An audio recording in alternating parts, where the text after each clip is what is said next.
God.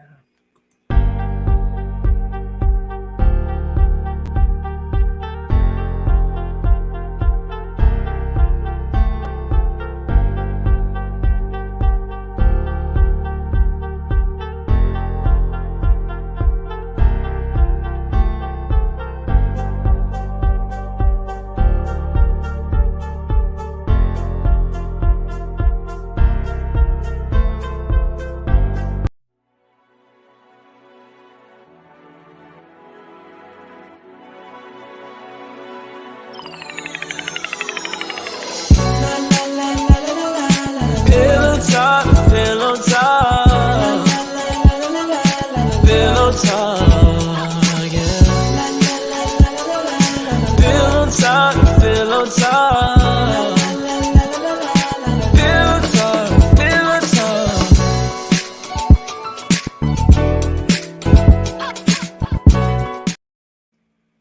Good morning, everyone. And we want to welcome you to Pillow Talk Lounge. I'm James, this is Cynthia, and we are the Greens. All right. He didn't say my lovely wife Cynthia this morning. What's up with that? Oh my gosh. Normally I hear, and this is my lovely wife Cynthia. But okay, I'll take it. So you guys, how you doing this morning? Right, it feels like we haven't been with you for a while. It has been a while. We have been on the go. I don't even know what we were doing last weekend, but we've been on the go. I've been on travel. And usually I would come on while I'm on travel, but for whatever reason, we were busy and we were not able to reach you guys. So we apologize. We missed you. And it's so good to be back. It's good to be back. It really, really, really is. So really quick, you guys, we need you to hit that share button because we got a hot topic this morning. I mean, this is something that I've not really heard anyone talking about. Like everybody tries to tell you how to fix your marriage or what's wrong in your marriage, why marriage don't work, how to communicate. But, you know, we've got some checks and balances we're talking about today. Because we know that a lot of people, you know, when they go through issues in their marriage, they don't know what's wrong. They don't know what caused it. They just know that things aren't working right. And let me try to fix it. But if you know what's going on, if you have some checks that you could check to make sure that you know it's working, that's why it's checks and balances.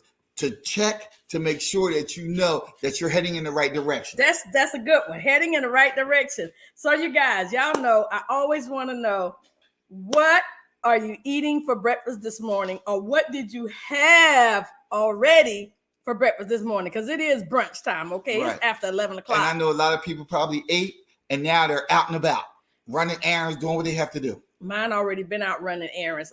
And I have to go back. I'm working on my hair, so hey, it's up in a do right now, but wait till later today. It's gonna be on and popping, y'all. I'm doing a flat iron. Yeah. So guess what? We did not have our traditional breakfast this morning. So if anybody can guess what you think we had for breakfast this morning, post it in the group.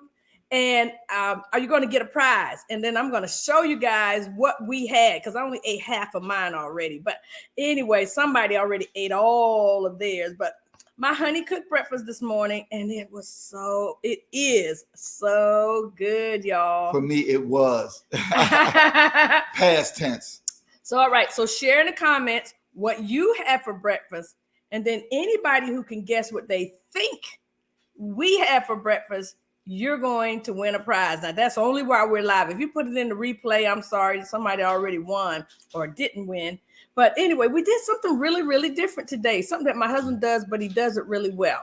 So let's jump into our topic of today. And this is so important because, you know, in December and January, we start doing our vision and goals parties. And so when you're thinking about your vision for 2024, your relationship should always be part of that. So we want you to be able to gauge how you're doing in your relationship. Because we feel the vision and goals is important because it lets you know where you're heading. We let you know what your vision is. That's why I sit down. We care a lot about vision. You know, if you can see where you want to be, if you can see how to get there, if you can see what you need to do to get there, then when you do your vision and goal setting board, It allows you to put down on paper what you've seen or what your mind have seen, or what you want to know, where you need to go and how you need to get there. Then once you know where you need to go and how you're going to get there, then you can start writing that plan down on, okay, the steps I need to take to get to where I want to be. And I want to let you guys know something. This is really good for people who are dating. Because honestly, if you can't do some of these things while you're dating, while you're engaged, while you're planning to get married, it's going to be difficult to do it once you get married. So these are really some things that you can be focusing on now to prepare for marriage. Right. And this is something that you should be doing in your marriage on a regular basis. And when I was studying this and talking to James about it, I said, man, that's something that we do all the time. Some of these things we do really, really well. Right. Because, it's important to do this periodically so you'll know where you are and where you stand in your marriage. And having that conversation to say, okay, here's where I think we are. Where do you think we are? What do we need to do to get better? What do we need to do to move forward? Because you should always be moving forward. You should always be growing. You should never stop growing. That's like they say about learning. You should always be learning because everyone doesn't know everything. So as time goes on, as you get older, it's a learning process. You learn more and more things. It's the same as your marriage. You learn how to do things in your marriage a little bit differently to allow your marriage to grow. Right. So, a lot of times we hear, we know how to have checks and balances and everything else in our lives. But in our marriages and our relationships, we never check to see how we're doing personally, how we're doing together, and what we can do better. So think about it. You got checks and balances on your job to know if you are completing your task that the company expects you to do every day. They've got checks and balances. You won't get a paycheck if you aren't meeting those. Like, if your child is growing, because you might be like we did growing up, put them little tick marks with a pencil on the door jamb, on the side back of the door, right? Or if your bank account is growing because you check your account, every week or once a month. So you have checks and balances for so many things in your in your life, but we don't do it for our relationships. So you need to know if you're growing personally, and you need to know if you're growing in your marriage, because it's not something that you can visually see. It's not something that you can easily know that you're doing well. So we're going to give you 5 signs that you are actually growing and maturing as a couple.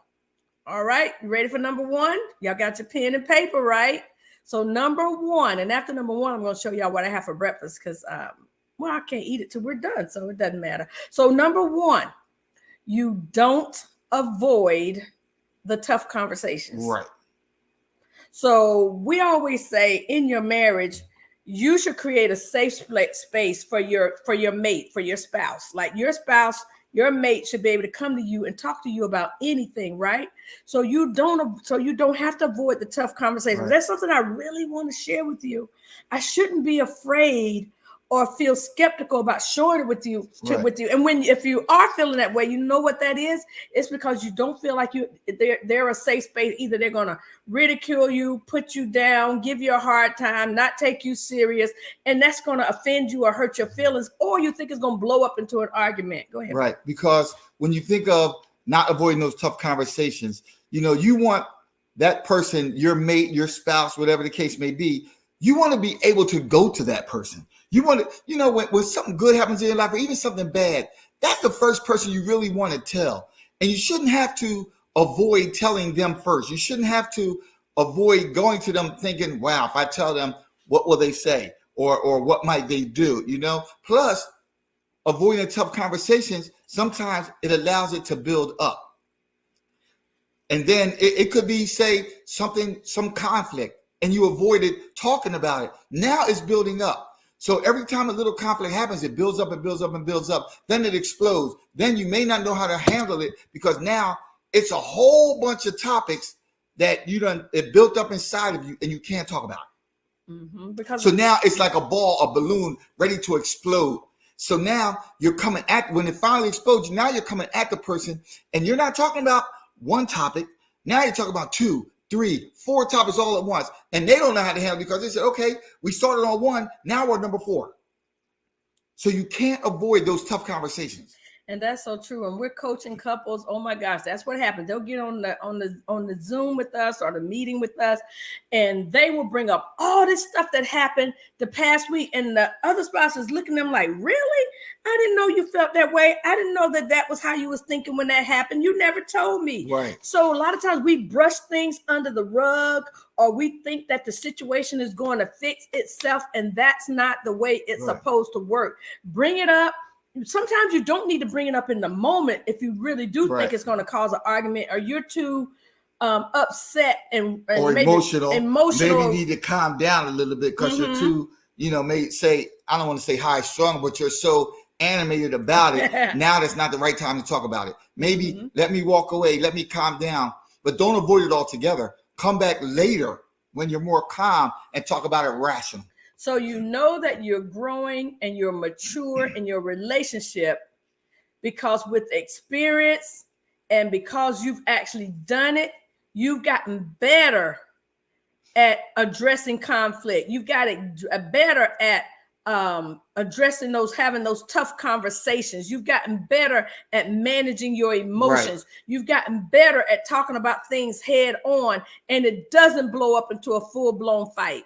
And it can be uncomfortable still, and it may feel cause a little anxiety to bring it up. And you know what? We clap and we really encourage and reward our clients when they come to us and they tell us such and such came up and I didn't blow up, or my husband said such and such and it didn't start an argument.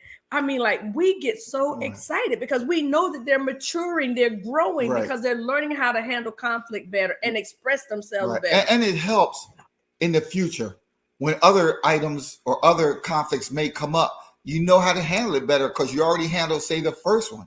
Now you feel more comfortable bringing up those tough conversations, those tough topics with your spouse because you handled the first one or you handled the second one. Now you know how to handle them more. If it takes walking away and coming back later when you're calm, whatever the case may be, now you know how to handle it better. So that's number one. Don't avoid those tough conversations. That's right. Number two, you know that you are growing and maturing in your relationship when you've learned to leverage your differences. Come on, y'all. God made us all different, all unique. Right. He knows that we're not the same. He didn't make our brains to think the same. He didn't make us to look the same. We don't sound the same. We don't talk the same. We're not the same. So stop trying to make somebody something that they're not. Stop trying to make them who you want them to be. We got to learn how to leverage our differences. Right. And just because you have differences, that doesn't mean you're right and the other person's wrong. It means you have a difference of opinion. It means, okay, I see it this way, you see it that way. And we agree that we don't see things the same way. But it's a matter of coming together to each person's differences and learning how to balance that to come to a resolution in what the issue may be or what whatever you're talking about. That is the key. Take that person's ideas, take your ideas, and come together. So go ahead. So let's give you a good example. So say, for instance, when you were dating and you knew each other, I'm not talking about you, James, but your spouse had a big personality, like a big sense of humor. They're very outspoken and talking and outgoing. And then you're very laid back and quiet because, let's be honest, y'all, opposites really do attract. And so you're very laid back and quiet and reserved. And so you were attracted to them because they were so much fun, right? Or you were attracted to them because, you know what, she's got a very nice demeanor and calm and laid back. I like that. But then when you get married, that loud, boisterous voice and that big personality starts to irk your nerves, or you start to think, you wish they would calm down, or you wish they wouldn't be that way all the time, or such and such. So now you want them to change, but you knew they were like that when you got married. And so now it's causing friction or discomfort in your relationship. But we have to recognize that we got different personalities, different personality traits, that we're always going to have different perspectives on things. We've got our own individual interests, things that we like, things that we don't like. We prefer this, we prefer that.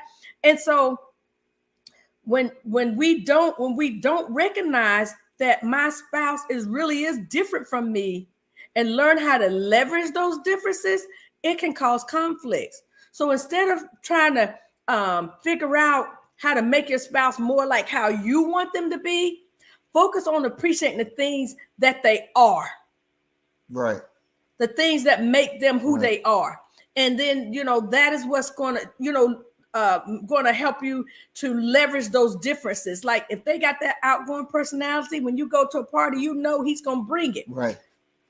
Like for me, I know when we go speak on a stage, James is going to bring the energy. He's going to bring the jokes. He's going to bring the life to the conversation. Like I know that's who he is. So we leverage our differences. Right. I know I'm going to be the information person. I'm going to be the detail person. I'm going to be like the teacher. He's the speaker, the preacher. I'm the teacher. And the key is, that you're not trying to change them.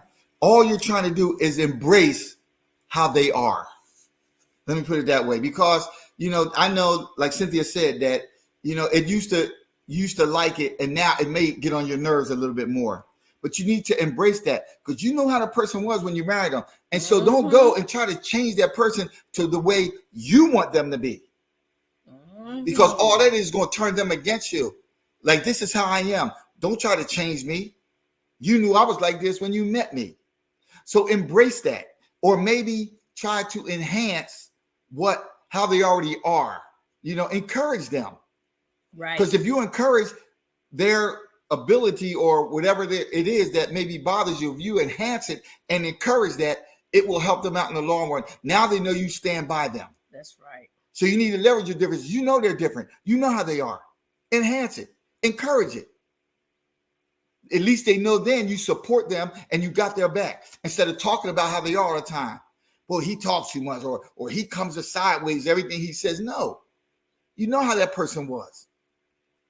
So, baby, you're right. Let them know how it is. You speak truth. Some things you can't hide all the time. Sometimes the truth has to come out, and sometimes the truth can hurt. So just enhance what they already have, because being different is probably what brought you two of you together. That is so true. Wow. That is so true. Right, guys.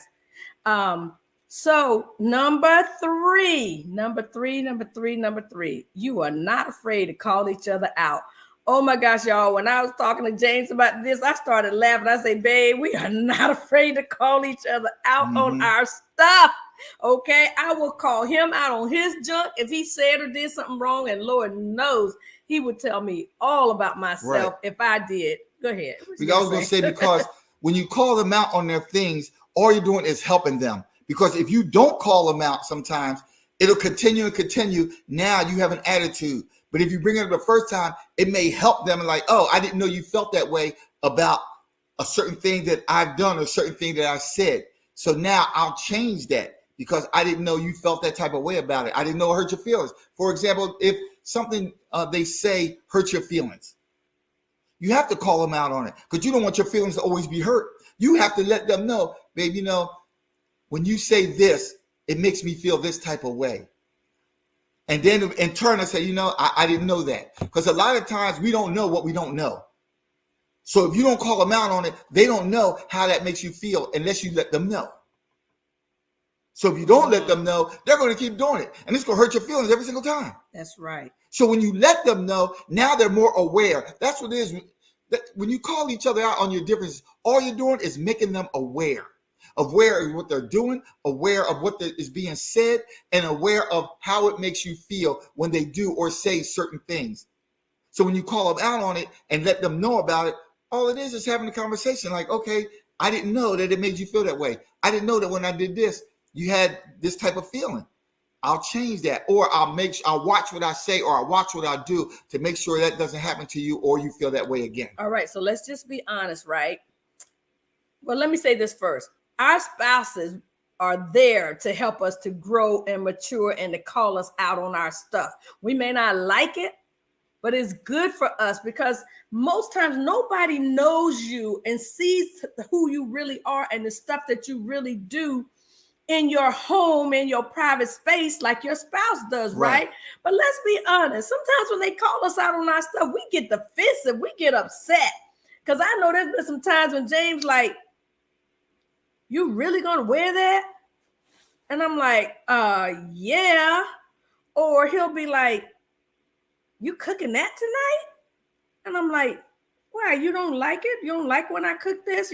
He's like, I don't know. I just thought you was cooking something else. But, you know, and other little things that they call you out on. So sometimes you'll get defensive, but how are you going to know what they really like or don't like if they don't tell you, if they don't let you know? Right. But what happens is sometimes we start getting critical. We'll criticize instead of giving constructive feedback or constructive conversation around a particular issue that we may have about our spouse. And it's a key, especially in the beginning, and then you've been together for a while, because the things that you liked in the beginning, you may not like now.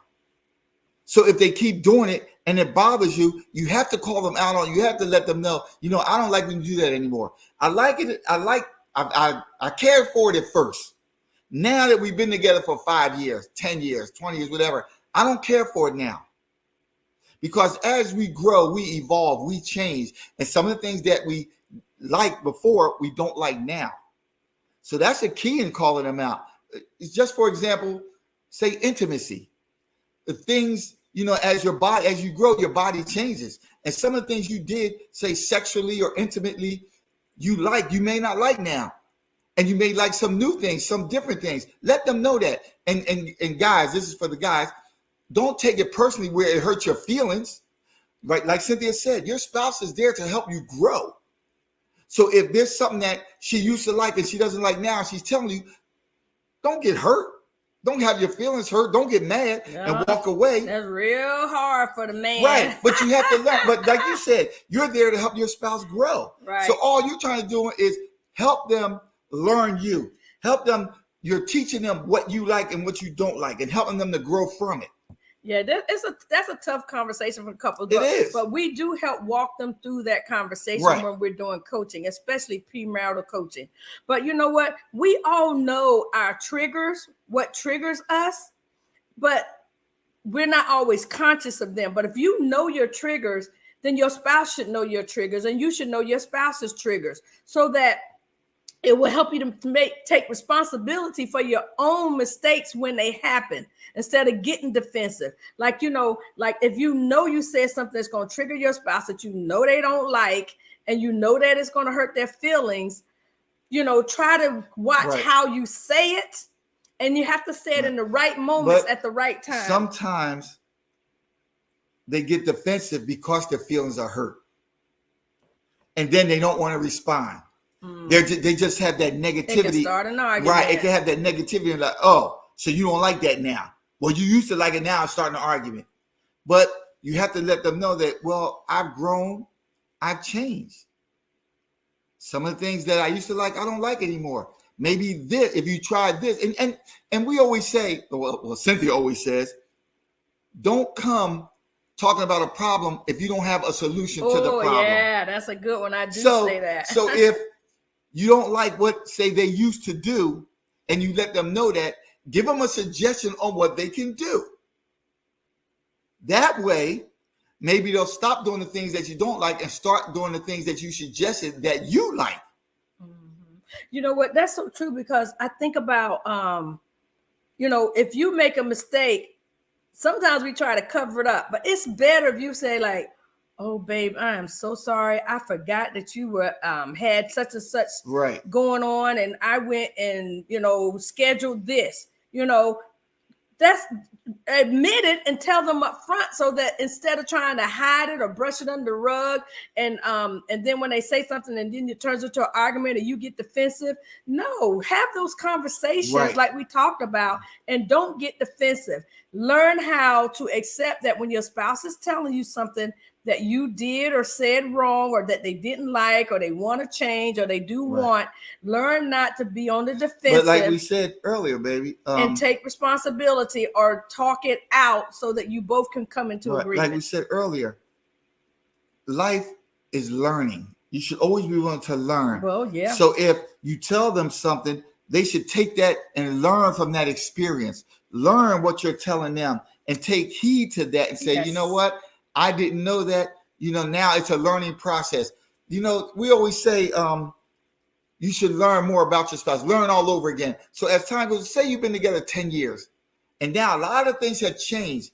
Maybe it's time to learn about them all over again. Mhm. What they like, what they don't like, what they want, what they don't want. Have a little sit down conversation about, you know what?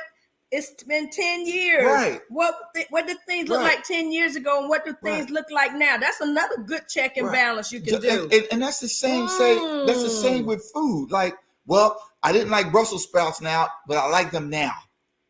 You know, when they're seared, or what do we call them? Right. Sauteed. You didn't like them because maybe they were boiled Like before. you didn't like Brussels sprouts when we were first married, Right. but now you now love you them. like them. And that's the thing. Times change, people evolve. But you have to talk about things you like and don't like. Even when it comes to food, you know, you think, you know, you've been married 10 years, and the foods you used to eat, she'll put that same plate in front of you. Like, well, I don't like that now.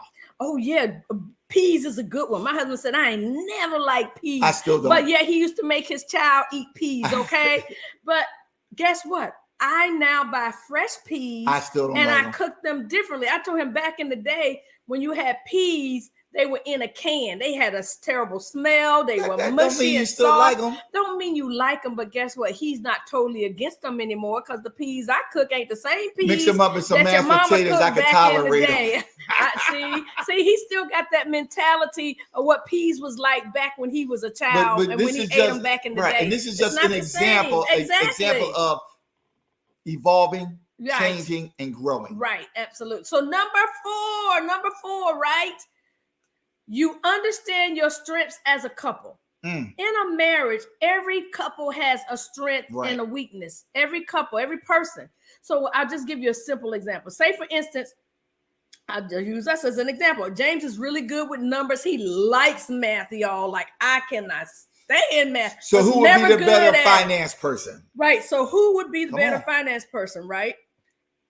Granted, we're both good at keeping up with finances. We're both good with not, knowing where our money is going, what we want to do with the money. We have a conversation about it, but he's the finance Right. person. He's in charge of the finances. That's his strength. So we lean into his strength. Right. I was balancing and doing my own bills and taking care of my finances for years, my entire life. But when we got married, because I knew that was something that he kind of, I won't say enjoyed, but he She might. never balanced her checkbook. I didn't balance my Never check. balanced her checkbook. She don't know how much And money look, it is. no, okay, I'm telling on James since he brought it up. Nobody balances a checkbook anymore. I still do. And I was getting ready to say, except Mr. James Green. Your mother does.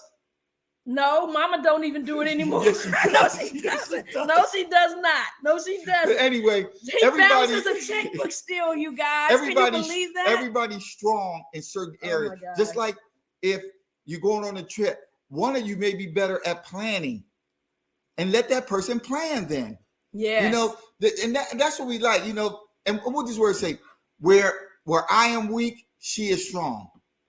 And where she is Mhm. weak, I am strong. That's right. Take heed to that, because wherever the person is strong is at, let them do it. Don't try to do everything and you're weak in that area and they can be strong in that area. Let them do it. Ooh, Go ahead. when James said it, it just hit something on me. Ladies, women, so many times we feel like, we know we can do it all, but so many times in our marriage, we just want to take control and do everything. Now, I hear women say they want a man who will take control, who can lead and be the head of the family. But then you get married and then you want to tell him how to do everything, when to do everything, why he should do everything. Like you're still in control. You're still trying to be in control. You're still trying to control him and tell him what to do. But lean into each other's strengths, you guys. Another strength I was thinking about is, like I mentioned earlier, James is a talker. People love to hear him talk. And I tell him all the time he's a leader. So when we get on that stage, I always love for him to open up because he's going to bring the energy. He's going to bring the excitement. He's going to bring the humorous side to whatever we might be doing. Like, I lean into that strength, even though we've both won speech contests. We're both really good speakers, but I lean into his strength and I allow him to use that strength, and I don't try to control him or tell him how to do it. So all we're saying Although he is, might say differently. all we're saying is, if that person is stronger in a certain area than you, let them do that. That's Let them be right. strong in that area. Turn it over to them in that area because they are stronger than you. Don't think, well, I know it too. And just because I know it too, I'm going to do it. Even though they may be stronger in it, let them. It doesn't hurt. Because trust me, whoever's stronger in a certain areas and you let them flourish in that area, it makes your marriage stronger. That's right. It makes your marriage better because now you're both are working at your strengths. That's right. Oh my God. And there is no weakness That's right. because every area is covered. My strong areas, Oh, that's good, babe. I like that. my strong areas, her strong areas. Mhm. So now you're a stronger couple because you're both working in your strongest areas. Number 5. Number 5, right? Once you start figuring these things out, then you will know that your marriage is a constant work in progress. Nothing on God's green earth stays the same. That's right. Nothing stays the same. James even we've both been mentioning it throughout. We all grow in different stages. We all mature. We all got different likes at different stages in our life. The same thing we did 10 years ago, we may not want to do Right. now. For instance, I give you a great example for me. I used to love going to amusement parks, getting on the roller coasters and the Ferris wheel, and you couldn't pay me to get on a roller coaster these days. No way, Jose. Matter of fact, I don't even care to go to the amusement park. Now, if I'm taking my grandbaby, sure, we can go, and grandma be happy to sit on the bench, or I'll get on the baby rides. But I'm just saying, your spouse is not going to always like the same things now that they liked 5 years ago, 10 years ago, 20 years ago. We're always evolving. Mhm. So we have to know that we have to constantly work on things in our marriage as things change and as we That's grow. why you can't stay the same way when you've been together a longer time and things start changing. You can't keep doing the same things. That's why we talked about 1, 2, 3, and 4. Talk about those things as they change. You know, don't wait for it to change and then tell them, why are you doing that? I don't like that. Bring it up as you are changing. Have those conversations. You know, I'm feeling different about that now. You know, I don't care for it as much as I used to. Maybe we should go in another direction. Maybe we should do something differently. You know, it's about, just like we said, learning each other, growing together. So as things change, you talk about it. So what does that mean? As it's always a work in progress. That means to always have conversation, to keep that dialogue open. Because when you keep it open, things come up that you may used to like, you may not like now, or the changing of your bodies, or the changing of everything. Just like a great example, the weather. As it changes, you have to change. When it gets colder, you got to start putting on a jacket. You got to start putting on a coat. You can't go in short sleeves. Don't talk about the winter and all You that. can't, like you wore short sleeves in the summer. As the seasons start to change, you think you can wear short sleeves when it's snow outside? No. You have to change. You have to adapt to the weather, meaning you have to change. You have to adapt to your marriage, the things that are changing in your marriage. That's so true because, and I'm going to give you a good example of that. It's my example about me. But sometimes in your relationship, you're going to feel like very close and connected. And then there's other times you're going to feel like, you know, there's some type of distance in the relationship, or maybe there's some situation going on in your life that's causing a lot of not conflict like arguing, but you feel the tension. You know, maybe you've got a sick parent and you're always having to go, or aging or elderly parent, and you're always having to go and take care of them, and you know you're kind of neglecting your spouse, your marriage, but you don't know how to fix it. You don't know what to do, and the spouse don't want to say anything to you because they know you're doing something really good, but you still need to have that conversation. You can't go, like we talked about, having those tough conversations. You can't brush it under the rug. So you got to be able to know that you're in a certain phase in life and in marriage that is a little bit of contention right now, but you don't allow that to pull you apart. You don't allow it to not have a discussion about it, because sometimes, you know, what's going on is visible and sometimes it's intangible, it's invisible, but you can feel it. You know that it's going on. You feel uncomfortable about it, but you don't want to hurt anybody's feelings. But it's hard to know if you're really, you know, imagining it, if it's really true, or if you really need to have a conversation. Maybe you just need to do a self-check and say, you know what, my spouse, this is their season in life where they have to do this, and I'm just going to be supportive. So when you know that your marriage is progressing, when you can do a self-check and have self-awareness, which is, you know, my whole thing about EQ, emotional intelligence. I love that, talking about that. But you recognize that this is the season that you're in, and this is what I need to do. I need to be supportive. I need to find something else to do when they're doing that. I need to not antagonize them or be negative about it. I need to pray for them. I need to pray with them. You know, I need to encourage them. I need to offer to help if I can. So this is when you know that your marriage is a constant work in progress, because nothing stays the same. There's always going to be something, whether good or bad, that you're needing to do that you're doing in your relationship. And when you can recognize these signs, then you'll be more encouraged and have the assurance that you're actually going in the right direction and you're growing together. Mm-hmm. That's so important. So y'all, we have to work on our marriage at all times. Right. We have to work to have that, you know, like God he designed marriage, and he has this great big vision for what marriage is supposed to be, and we've allowed the world to just distort that and turn it around. And let me tell you, my line is marriage is supposed to be work. It's supposed to be hard work, because if it was easy, everyone would do it. Everyone would stay together. You wouldn't have that 50% divorce. It'd be 100% successful marriages, and everybody be wanting to get married. It's supposed to be work. It's supposed to be hard.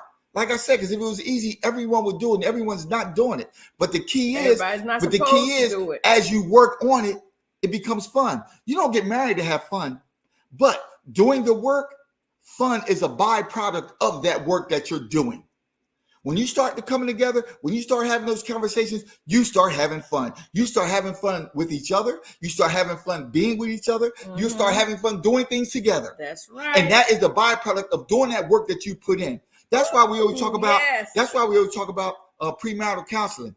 What is premarital counseling? It's pre-marriage. It's doing that work before you get married. It's putting in that work, learning about each other before you get married. You're doing that pre-work. Real. You know, let's not even call it pre-marriage counseling. Let's call it pre-work counseling, pre-learning counseling. Mm-hmm. You're learning about the person. You're working on how to be with that person. You're working on how to live together. You're working on how y'all going to grow together. This is what you're working on.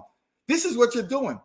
You're putting in that pre-work, you're putting in that pre-learning, learning about each other, learning what the person likes, learning what the person doesn't like, learning what the person wants to do, learning what they don't want to do. You're learning about them and putting in that work before you get married. So when the marriage part comes, it should be easy. It should be a piece of cake. It should just be about doing that fun. That's the byproduct of all that work you put in before you got married. Wow, y'all. Is he preaching? No, is he preaching or what, right? Is he preaching is he preaching or what, right? I told y'all he's the one. No. That's his strength, y'all. That's his strength. No, but let me just give them the 5 things again. And I wrote all 4. I need to write the 5th one in there. So these are the checks and balances in marriage to know that you are growing and maturing as a couple. Number 1 is you don't avoid tough conversations. Right. You don't. You learn. Don't let it build up. You've learned how to come to each other and talk about those uncomfortable things. Number 2, you've learned to leverage your differences. Okay. Your differences is what brought you two together and what makes your marriage great. That's right. And you aren't afraid to call each other out. Y'all, I'll call James out in a minute. Right. Let them know what you like and what you don't like. If they're doing something that you don't like, let them know. It doesn't hurt. Right. Number 4, you understand your strengths as a couple. Everybody has what he's good at, let him be good at it. What I'm good at, let me be good at it. And then you'll have a strong marriage. Right. A strong marriage. Built on strength. I was going to say that's built on strength because you're both working in your strengths. Yeah, you're working in your power areas, Yep. I like to call it. And then number 5, you know how married, you know that your marriage is a constant work in progress. Your marriage is never going to be perfect. No. It's never going to be at a place where there's, well, I don't know, babe. We don't really have nothing going on wrong. I'm sorry, y'all. It's the truth. We don't But we have differences. But we very seldom have anything like going wrong between us. No, but we have differences, and Oh, that's yeah, and we that's definitely what you're talking got about. differences. Just like driving. Oh, Map, gosh. looking at the map. Cynthia likes to read the words. You turn on Collins Street, then you make a left turn on Sycamore Street. She looks at the words. I like to see the map with the blue line where it tells you where to turn. And that's our differences. She likes to read the words. I like to look at the map. That's right. That's differences. There's nothing right. It doesn't make it right or wrong. It just means that you're different. But it took us years to figure that out, y'all. I mean, like, Oh my God. It used to Because be- she used to read, turn at this street. And I'm like, I don't see. And just think, she says, turn I it. think it's the next street. But there's no street sign. So how do you know where to turn? And she's reading the street signs. If you're looking at the map will tell you where the blue line is when you turn right, that you're coming up on it. Come on. See, when I'm driving, I don't need that much guidance. I don't need the mic. But you guys, you have to work together to create right. the marriage that you want. You have to work together to create the dream marriage that you Right. want. God designed marriage. He believes in marriage. He knows that marriage can be great. You can have a great marriage. You just got to be willing to come together as one. The Bible says, can two walk together except they be agreed? You got to be in agreement. You can't be in agreement if you never talked about it. You can't be in agreement if you don't discuss it. You can't be in agreement if you can't see each other's viewpoints, if you can't listen to one another. You have to be right. able to do those types of things to create the And marriage you can't have that you hurt feelings. always dreamed Right. of. You can't have hurt feelings if they say something that you don't like. All they're trying to do is educate you and help you to grow with them and learn more about them. And let me just say this. All those things, I mean, you got to work on yourself. Mm-hmm. So many times we're looking at the other person and how they are and what they're doing wrong. But you have to work on yourself. How many of you guys do a self-evaluation? I want you to make a comment in the right now. Do you do a self-evaluation? Are you self-aware? Like, I'm very self-aware.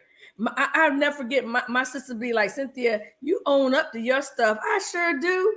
If I'm wrong, I'm wrong. If that's the way I do it, that's the way I do it. If I made a mistake, I made a mistake. I own up to my stuff, okay? I know that I'm the person that when somebody tells a joke in the room and amongst the group, She won't laugh. I'm the last one to get it. I might not ever really get it. Somebody got to explain that to me. I'll be the And one explaining it. I don't get it. I'm lost. What? Then I have to explain it. Then she'll laugh. It'll be family would look at me and they'd be like, it'll be "You didn't 20 get minutes y'all." later. I don't get it. I've never been a big jokester, so I don't get a lot of little not necessarily a joke. What do you call that thing when it's like an underlying little thing you're trying to say, I like don't know. sarcasm or whatever that is? I don't always get it. But I'm seriously, y'all comment, let me know. Do you do self-checks for yourself, and do you do self-checks in your marriage? Just put yes or no. You don't have to say anything else. Just put yes or no. I'm looking at the comments, y'all. Nobody's commenting. Yes or no, do you do self-checks for yourself, and do you do self-checks in your marriage? So we gave you 5 points. Right. What's your favorite? I don't have a favorite because they all seem to go together, actually. Well, I'm talking to the Oh. audience. Oh, that she was talking to me. I was talking to the audience. What's your favorite? Because for me, they all incorporate, because you have to do a lot of different things to make sure your marriage is working, to make sure your marriage is growing, to make sure y'all on the same page. So it may take a little bit of each one to know that you're moving in the right direction. So every year, like I said, in December, January, we do vision and goals parties for couples, but I do them for women's groups also, women's clubs, organizations, book clubs, whatever it may be. But when we do those visions, that's a time when you can look at where you are, where you've been, but where you want to go, where you see your marriage going down the road, or where you see yourself as a person going down the road. That's a time to have self-reflection, to be self-aware, and to just really think bigger about what you want in your future. So we are having our vision and goals parties in December, January. You can sign up to have your own group. We come and do it for your group, or you can sign up for one that we're going to be doing online virtually. And we may do some in person, but they will be here in the Waldorf area. But if you live somewhere in the Maryland area and you want us to come to your group and do it, or if you want us to do one virtually online for like your church or your marriage ministry at church or your women's group, we will do it online virtually also. But y'all, we have to start thinking bigger. We have to, like I was telling someone recently, if you don't plan your life will plan for you. If you don't have a plan for your money is going to have a plan for you. If you don't plan to fail, if you fail to plan, you plan to fail. So yes, we want to have a plan, but we also know that God is the ultimate planner. It's his will that we really want to be in. So God has a design for marriage. All we got to do is go to the word to figure it out. We can figure it out, but we don't want to do it God's way, a lot of us, but we are encouraging you to do it God's way. Mm-hmm. That's what we did. We talked to him and we figured it out before we got married. And that's why we're able to continue to do it while we are married. So apply God's word and let's do what it takes to implement a greater vision for our marriage so that we can continue to grow and mature in God's word and then grow and mature and improve in our marriages. If you have any questions, you're ready for the schedule your vision party, just reach out to me in a private DM and we will get you set up. Yep. So you guys always remember, if you build it, it will last. God bless you guys. We'll see you next time. Have a great rest of the day. It's going to be beautiful weather across the United States today. Enjoy. Oh, I'm sorry. This is what James made today. Look at this, y'all. He made breakfast burritos. So in mine, I have bacon, beef bacon, eggs, avocado, and tomatoes, and a little sriracha sauce. It's so good. So didn't see anybody posted in here, but if you're watching the replay, if you post in there before the end of the video, I still will give you a prize. All right, you guys have a great day. Enjoy. Bye.